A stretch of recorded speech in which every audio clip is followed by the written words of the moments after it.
થાય છે. નામામૃતનું જે પાન કરે ધીરે ધીરે વાસનાનો વિનાશ થાય.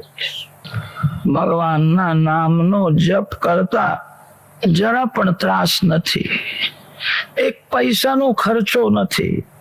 લોકો જાત્રા કરે છે, દાન આપે છે, યજ્ઞ કરે છે, સારું છે.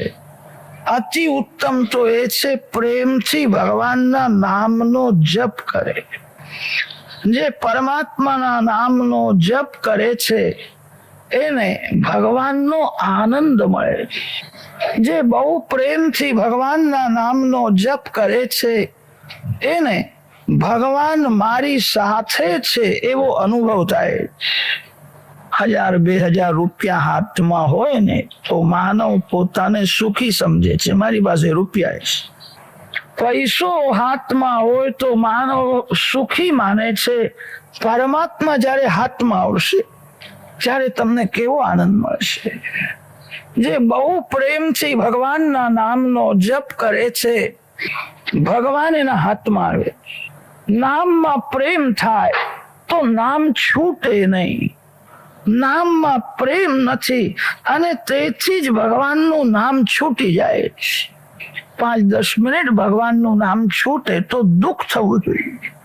મારો 5 મિનિટનો સમય વ્યર્થ ગયો, હું ભગવાનને ભૂલી ગયો. સમયનો નાશ સર્વસ્વનો નાશ. સમયને સુવર્ણ કરતા પણ કિંમતી માનીએ. ગયેલો સમય ફરીથી મળતો નથી. ભગવાન બધું આપવામાં ઉદાર છે, સમય આપવામાં ભગવાન પણ ઉદાર નથી. કદાચ કોઈ શ્રીમાન ભગવાનને એવું કે મારું 1 દિવસનું આયુષ્ય વધારો તો હું તમને 1 લાખ રૂપિયા ભેટ અર્પણ કરું. ભગવાન વધારશે? ભગવાન સમય આપતા નથી. સમયનો વિનાશ ન થાય. પ્રતિ ક્ષણે ભગવાનના નામનો જપ કરવાની આદત પાડો. તમારું કલ્યાણ થશે.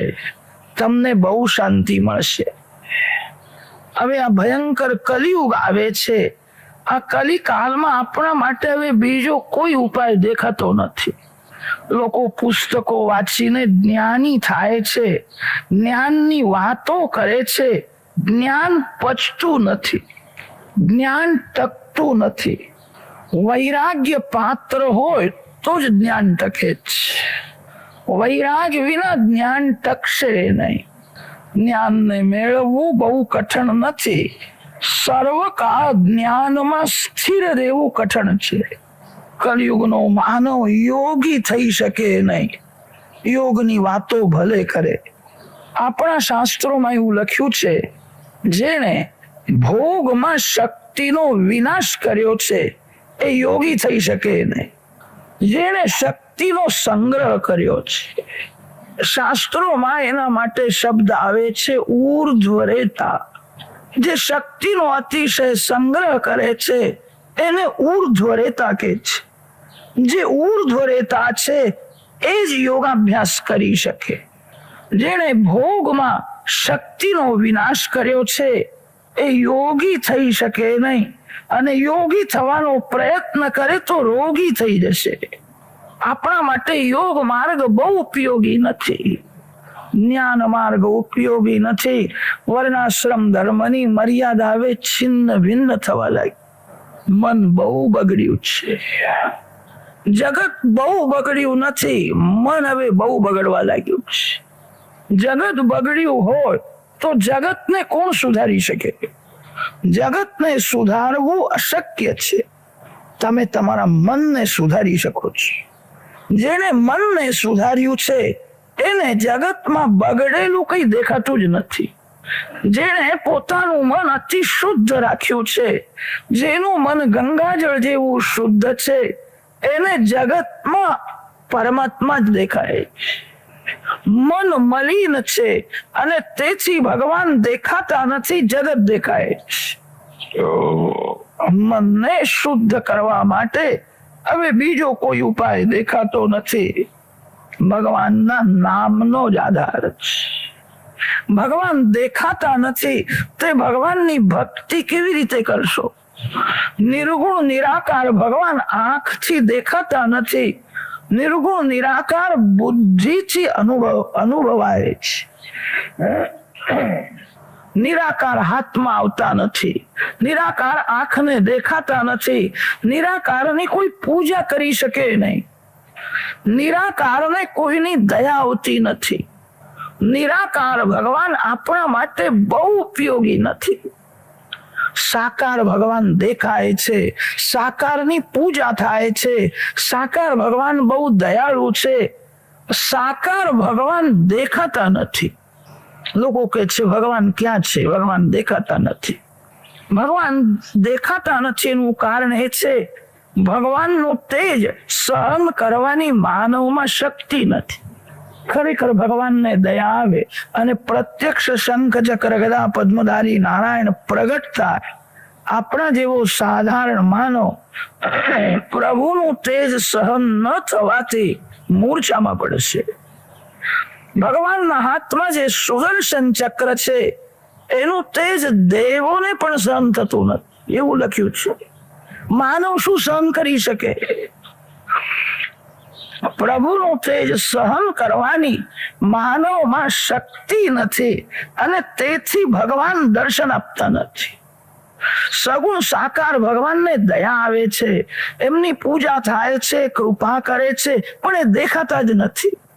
પરમાત્માએ જગતમાં પોતાનું સ્વરૂપ છુપાવ્યું છે, નામ એ પ્રગટ રાખ્યું છે. જે શક્તિ ભગવાનમાં છે એ જ શક્તિ ભગવાનના નામમાં છે. ભગવાનનું નામ અને ભગવાનનું સ્વરૂપ બંને એક જ છે. સંતોએ તો એવું વર્ણન કર્યું છે ભગવાન કરતા પણ ભગવાનનું નામ શ્રેષ્ઠ છે.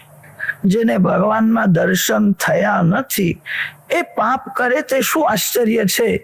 જેને ભગવાનના દર્શન થયા છે એ પણ પાપ છોડતો નથી.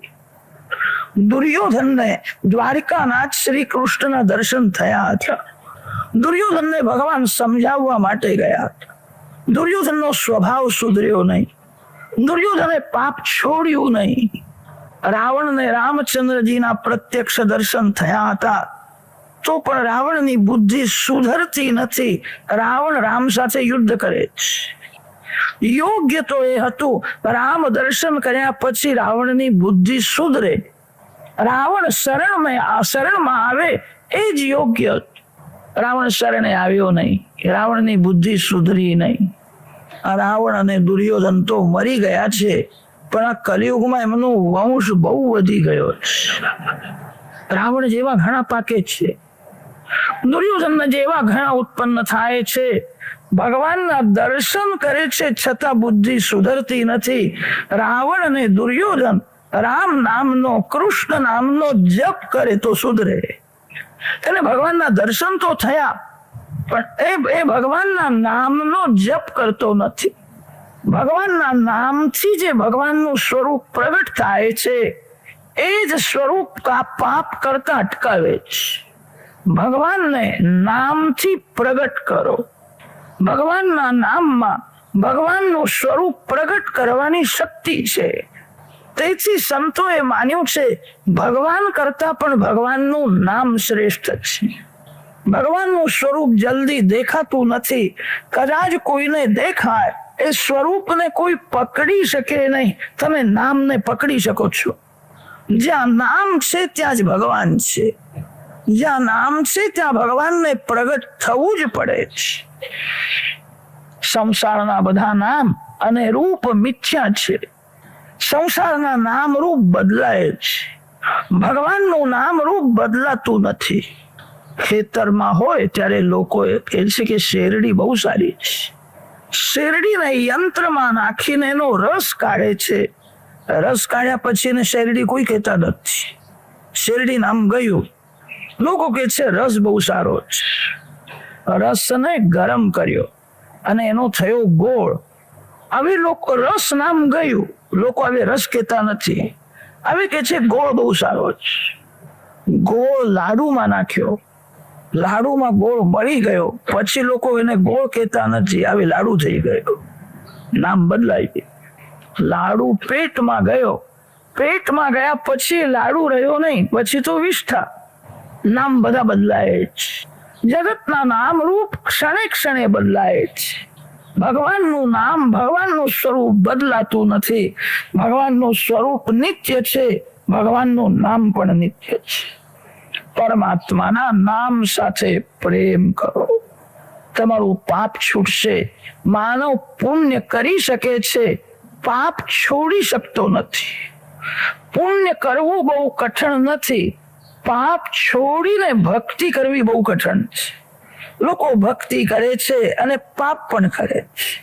પાપ કરવાની ઈચ્છા નથી, છતાં પાપ થઈ જાય. રાવણ ભણેલો હતો, રાવણ મૂર્ખો નહોતો, એને વેદોનું જ્ઞાન હતું. જ્ઞાની હોવા છતાં એ પાપ કરતો હતો.